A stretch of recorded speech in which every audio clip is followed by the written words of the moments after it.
दोस्तों नमस्कार। डियर मनोज गुरुजी चैनल में आप सभी का स्वागत है। आज हम पढ़ने जा रहे हैं जो अनुपात समानुपात से रिलेटेड जो आय व्यय और खर्च से संबंधित सवाल होते हैं ना।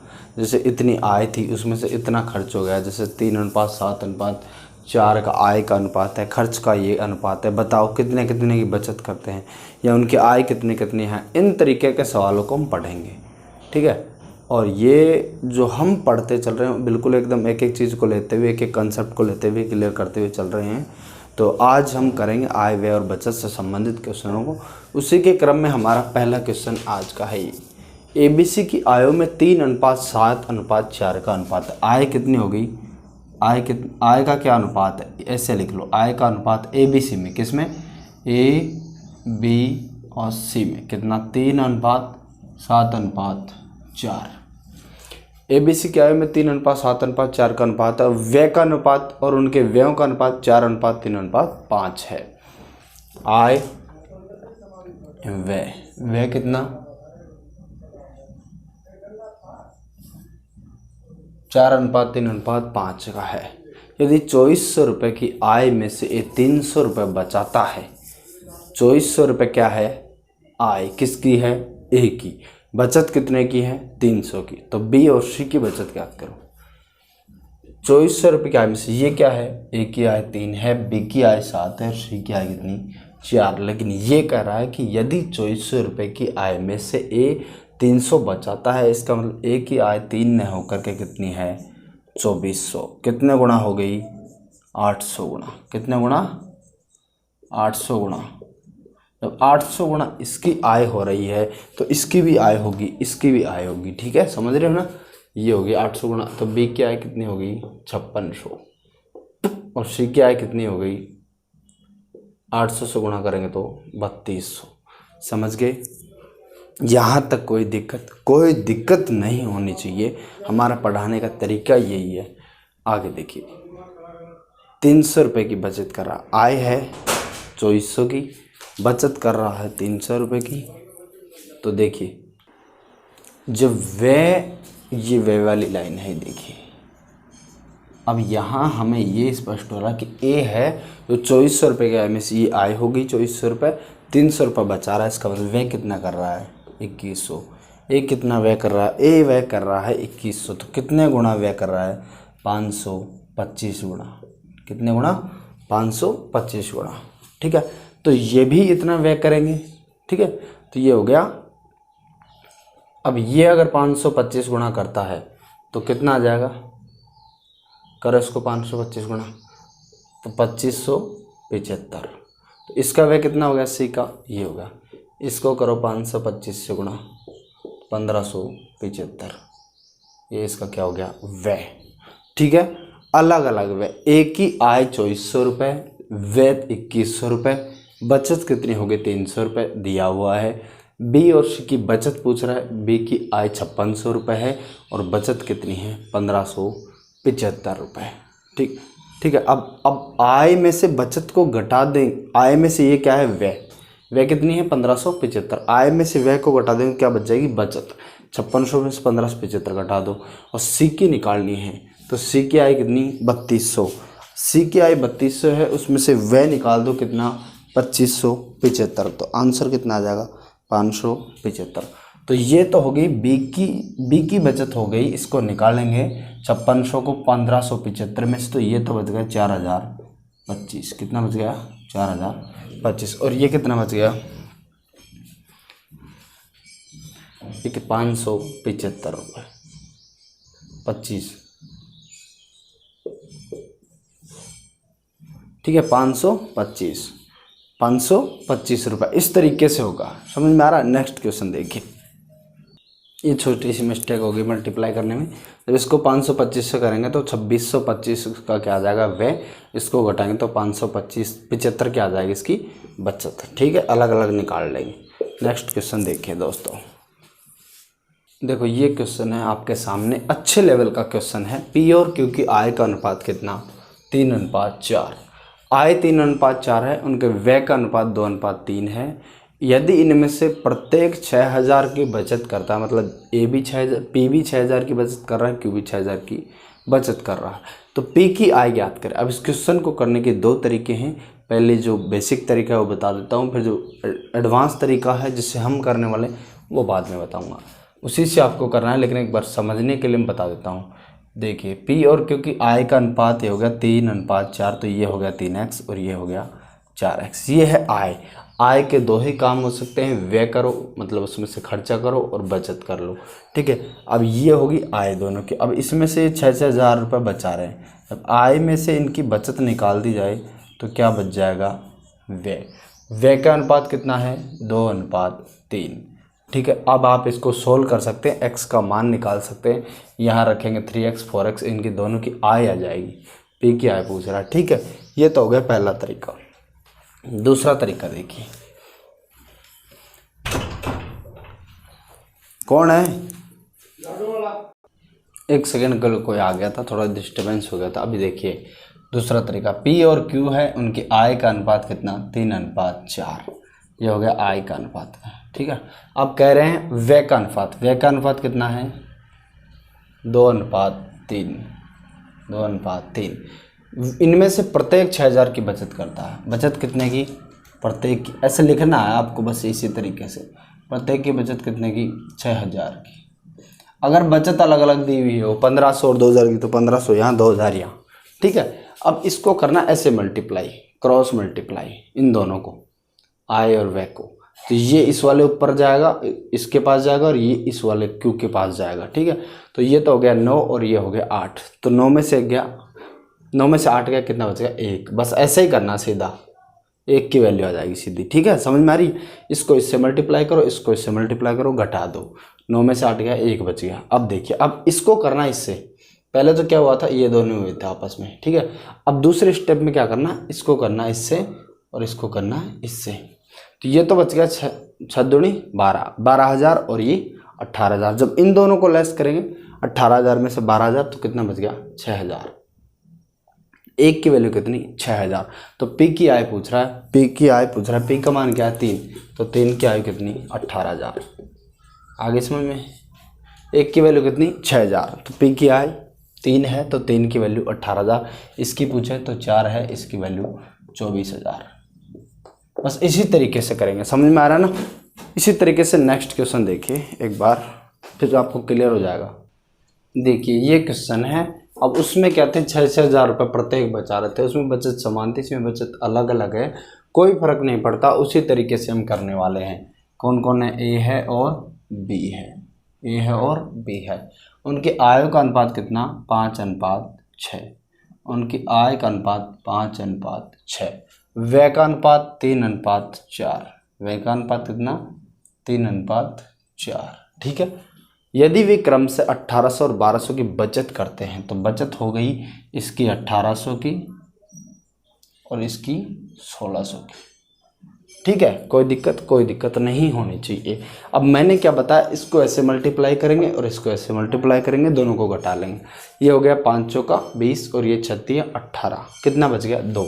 तो 2 की वैल्यू अब आ जाएगी, इसको इससे कर दो, इसको इससे। ये कितना हुआ, 18 को 4 से मल्टीप्लाई करेंगे, 7200। 7200 में से कितना घटा रहे हैं, 7200 में से घटा रहे हैं 4800। अगर 72, ये हो गया 4800। अब इसमें से 4800 घटाएंगे तो ये बच गया कितना, 2400।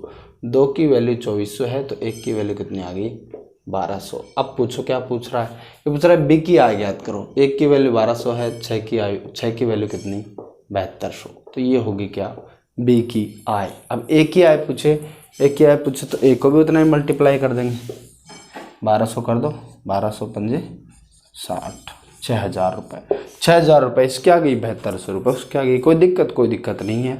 इसी तरीके से करेंगे, जब आय का अनुपात दिया हुआ हो, व्यय का अनुपात दिया हो और बचत अलग अलग दी हुई हो, तो हम इसी तरीके से पढ़ेंगे। नेक्स्ट क्वेश्चन देखिए क्वेश्चन, ए बी तथा सी की आय 5:3 अनुपात की, अरे यार 5:3 ही कैसे दिया हुआ है, 5 ए तथा बी की आय है, ओनली ए तथा बी की आय। ए तथा बी की आय 5:3 के अनुपात में है। वह ए बी सी के वह 8:5:2 के अनुपात में हैं। यदि सी का वह 2000 रुपये, सी का वह 2000 रुपये, बी की बचत 700 रुपये हो तो ए की बचत होगी। अब देखिए ए बी की आय देखिए ए बी की आय कितनी है, आय का अनुपात 5:3। आगे दे रखा है व्यय का अनुपात, व्यय का अनुपात कितना 8:5:2। सी भी है लेकिन सी यहाँ पर है, सी की आय नहीं दी हुई है, ठीक है। यदि सी का व्यय 2000 है तो बी की बचत तथा बी की बचत 700 है तो ए की बचत क्या होगी। सी का व्यय 2000 है, व्यय है ये, तो ये व्यय क्या है हमारे हिसाब से 2, लेकिन 2 नहीं है, कितना 2000।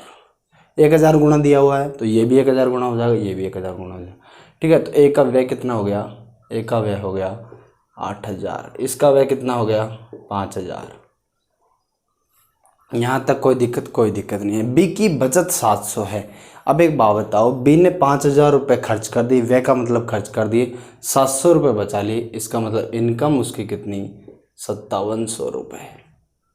ये बात समझ में आई कि नहीं आई। बी की बचत 700 रुपये है। जब बी की बचत 700 रुपये है, बी आय के दो ही काम हो सकते हैं, या तो बचत करो या उसको खर्च कर लो, ठीक है। तो इसने 5000 रुपये तो खर्च कर दिए और 700 रुपये बचा लिए, इसका मतलब उसकी आय कितनी है 5700, लेकिन आय दी हुई है 3, मतलब 3 की वैल्यू कितनी 5700, तो 1 की वैल्यू कितनी 1900, 1 की वैल्यू कितनी 1900, तो एक यूनिट की वैल्यू होगी 1900, तो 5 की वैल्यू 9500।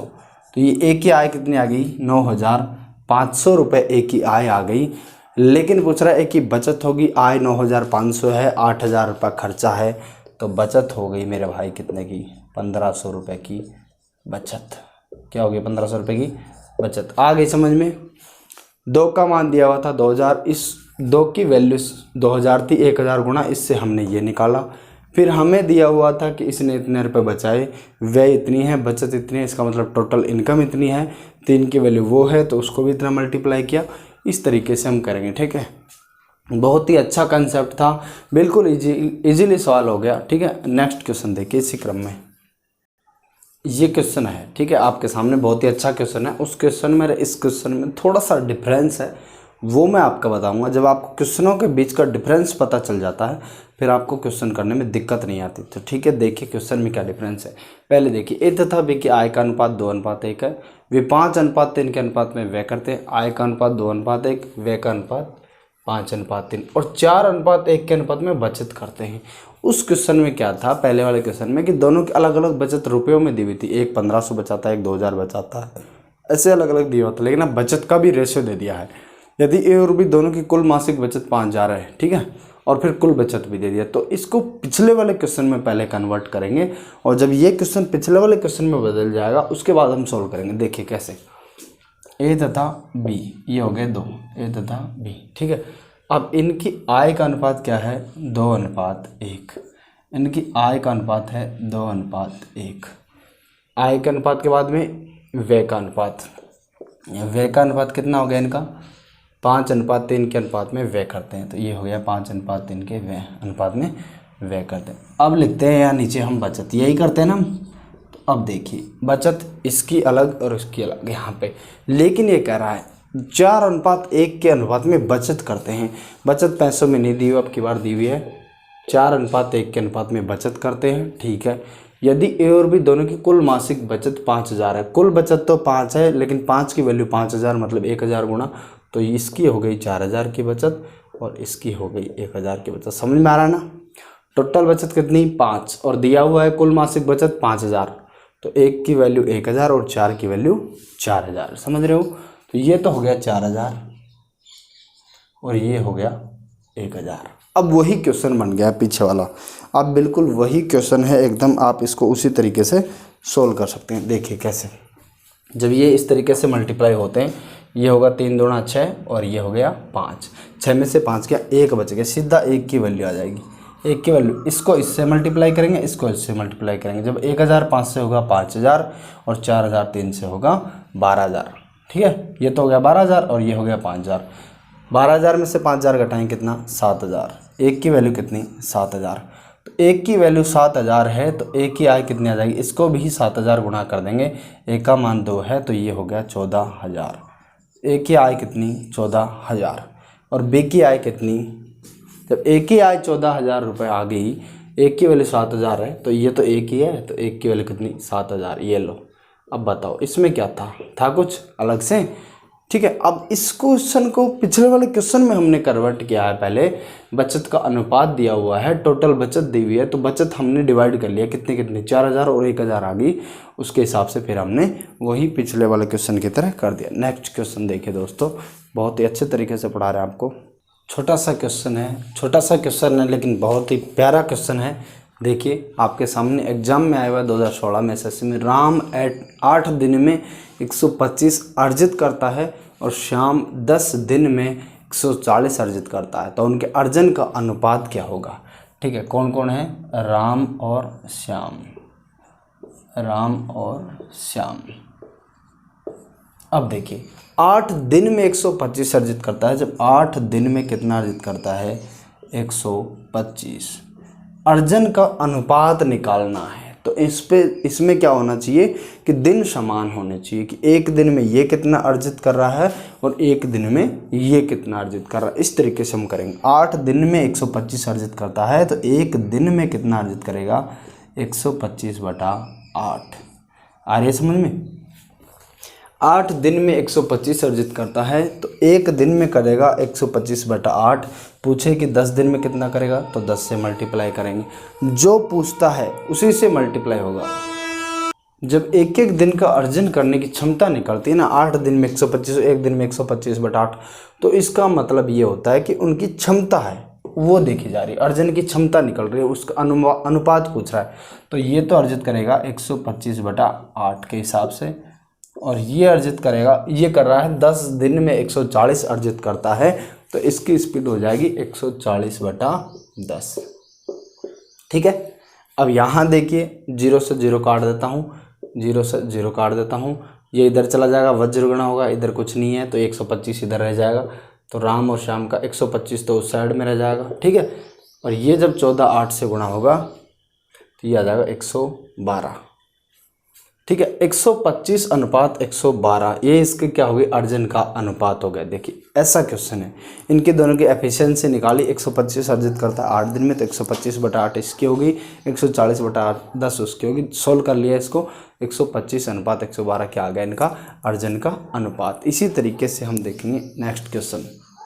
ये है क्वेश्चन दोस्तों आपके सामने, देखिए कितना लंबा क्वेश्चन है, लड़का देखते ही घबरा जाता है, लड़के भी घबरा जाते हैं, ऐसे नहीं ये लड़का ही घबरा जाता है। देखिए वातानुकूलित सैन्य श्रेणी और साधारण श्रेणी, ये कुछ ज़्यादा ही पेवर हिंदी होगी, कुछ ज़्यादा ही हिंदी होगी। वातानुकूलित सैन्य श्रेणी इसका मतलब है जो ट्रेन में वातानुकूलित एसी वाले डिब्बे हैं उसकी बात कर रहा है, एसी का जो टिकट है वो। और साधारण श्रेणी मतलब जनरल, फंसे हो कभी जनरल में, एक के ऊपर एक चढ़ा रहता है, ऐसे मतलब धक्का दे, पैर रखने की भी जगह नहीं रहती। बहुत गर्मी के टाइम तो इतनी बुरी हालत हो जाती है, अगर आप जनरल में फंस गए हो और आपको 200-300 किलोमीटर की यात्रा करनी है तो आप समझ लो 1-2 दिन के लिए ढंग से आपका शरीर बिल्कुल अस्वस्थ हो जाएगा।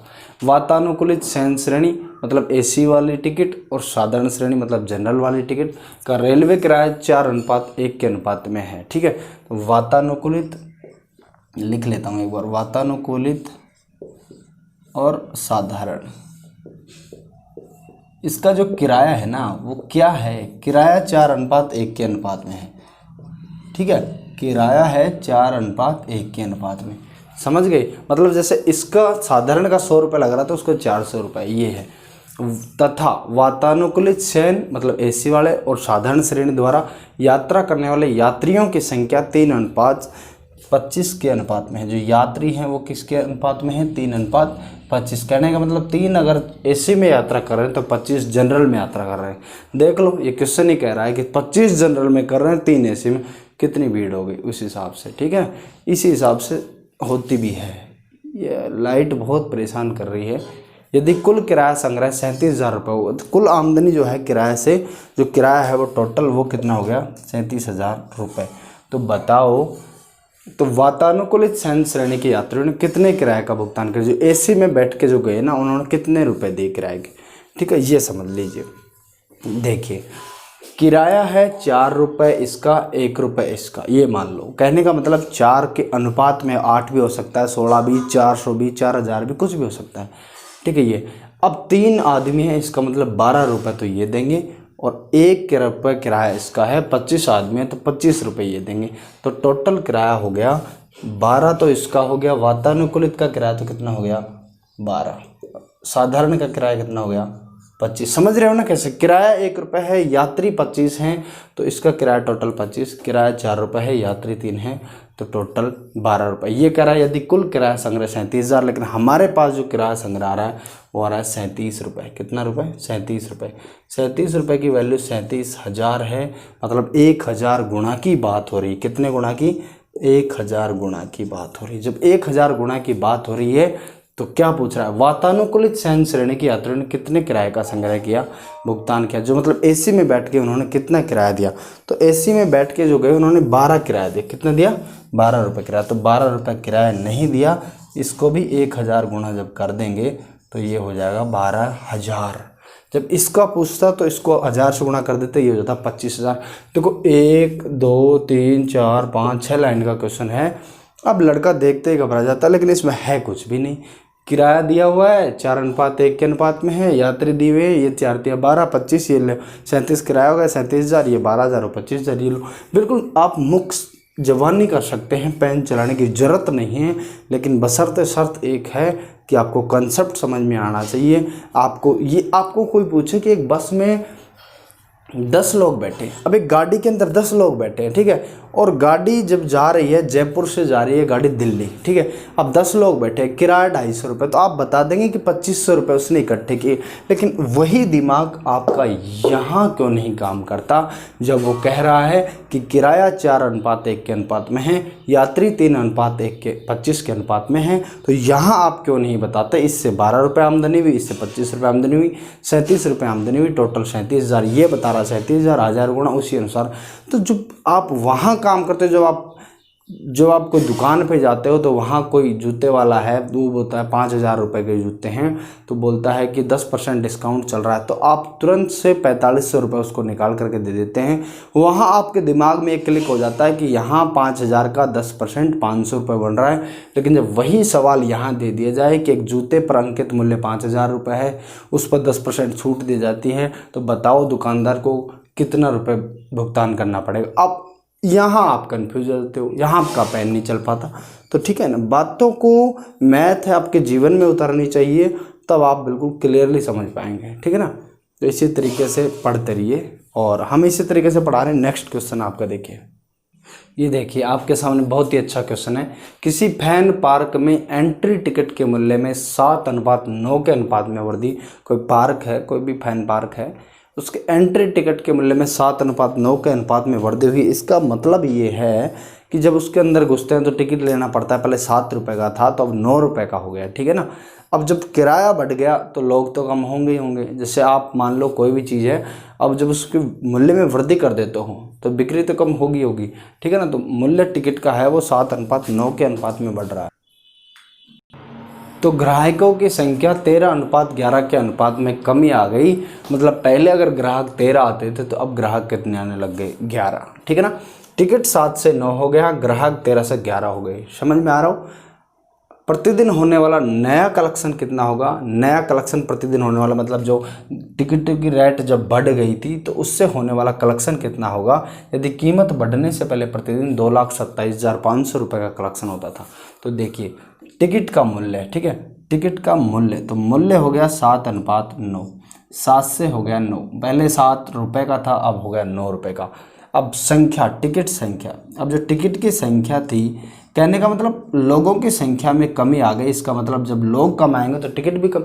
ग्राहकों की संख्या में 13:11 में कमी आ गई। इसका मतलब ये है कि ग्राहक पहले 13 आते थे, अब 11 आ रहे हैं। तो पहले 13 टिकट बिकते थे, तो अब 11 टिकट बिक रहे। तो टिकट संख्या पहले कितनी थी? 13, अब कितनी हो गई? 11। पहले 7 रुपये का टिकट था, 13 आदमी आते थे, इसका मतलब 91 रुपये की कमाई होती थी। समझ रहे हो कि नहीं समझ रहे हो? नहीं समझ रहे हो क्या?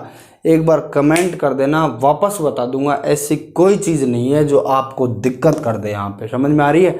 हम इसी तरीके से पढ़ाते हैं, बिल्कुल एकदम स्टूडेंट के दिमाग में घुसा देते हैं, उस चीज़ की हमारी गारंटी है। लेकिन वीडियो को कंटिन्यूसली देखता रहे, ऐसे नहीं है कि स्किप कर दे और कुछ कर दे। अगर आप 10 मिनट की देख रहे हो फिर कह रहे हो नहीं समझ में आ रही, तो वो गलत बात है। मूल्य 7 रुपये का 13 रुपये का तेरह टिकट ले रहे हैं तो 91 रुपये की कमाई हो गई। अब 7 रुपये, वो 9 रुपये इसका मूल्य है, टिकट है 11, तो मतलब 99 रुपये के कलेक्शन हो गया। लेकिन ये कह रहा है कीमत बढ़ने से पहले प्रतिदिन 2,27,500, कीमत 9 हो गई, कीमत बढ़ने से पहले ये है, तो इससे कमाई हो रही है 2,27,500 की। लेकिन हमें पता है 91 की कमाई हो रही है, लेकिन ये कह रहा भाई 91 की नहीं, 2,27,500 रुपये की कमाई हो रही है। तो ये जब इसमें भाग देंगे तो 2500 गुना पे बात कर रहा है। कितने गुना पे? 2500 पे। प्यार से देख लेना आप, तो ये भी कितना हो जाएगा? 2500 गुना। जब ये भी 2500 गुना हो जाएगा तो जब 2500 को 100 से गुणा करते तो 2,50,000 अपन लिख देते आसानी से। लेकिन एक कम बार गुणा हो रहा है, तो एक कम बार 2500 से एक कम बार गुणा हो रहा है, तो 2500 उसमें से लेस कर देंगे तो 2,47,500 रुपये। समझ में आ रहा है? अगर वो टोटल कलेक्शन दे देता, फिर पहले वाला पूछता तो 91 और 99 को जोड़ करके उसमें भाग दे देते, कितना गुणा हो रहा है वो देख करके हम पहले वाला निकाल देते। यदि वो टोटल कलेक्शन दे देता और बाद वाला पूछता तो टोटल 91 और 99 को जोड़ करके उसमें भाग दे देते और 9 से मल्टीप्लाई कर देते, वो उसको उतना गुणा हो जाता। समझ में आ रहा है ना? बस इसी तरीके से हम करते। कुछ भी पूछे, हमारे पास हर एक सवाल का जवाब है। आप बस बने रहिए हमारे साथ, चैनल्स को सब्सक्राइब कीजिए। हम ऐसे नहीं है कि पीछे पड़ जाते हैं। कई लोग बहुत शुरू में भाषण देते हैं, चैनल को सब्सक्राइब करो, घंटे दबाओ, बेल आइकन दबाओ, वो दबाओ, ताकि आपको हमारी वीडियो की नोटिफिकेशन मिलता रहे। ऐसा कुछ नहीं है। जिसको पढ़ना है वो ज़रूर घंटे दबाए, नहीं पढ़ना वो नहीं दबाए, ठीक है ना? बस इसी तरीके से देखते रहिए हमारे वीडियो। Next question. एक क्वेश्चन मैं और करवाने वाला था लेकिन मैंने कैंसिल कर दिया, क्योंकि उसमें बस संख्याएं अलग थी। वही पूछ रहा है, पहले वाला दिया हुआ है, बाद वाला पूछ रहा है, तो मल्टीप्लाई करके निकाल लेंगे, कितने गुणा कर लेंगे। आप कर लेंगे, मैं समझ गया। मेरे पढ़ाने पे मुझे पूरा विश्वास है, मेरे जो पढ़ने वाले हैं उन पे मुझे पूरा विश्वास है कि वो समझ जाएंगे, ठीक है ना? उसमें कुछ नहीं था। तो हमारे चैनल को सब्सक्राइब कीजिए। वही रटी पुरानी बातें मैं भी एक बार कर लेता हूँ कि चैनल को सब्सक्राइब कीजिए, दोस्तों के साथ शेयर कीजिए, मज़ा लीजिए, ठीक है? देखते रहिए। धन्यवाद। मिलते हैं नेक्स्ट वीडियो में। ओके।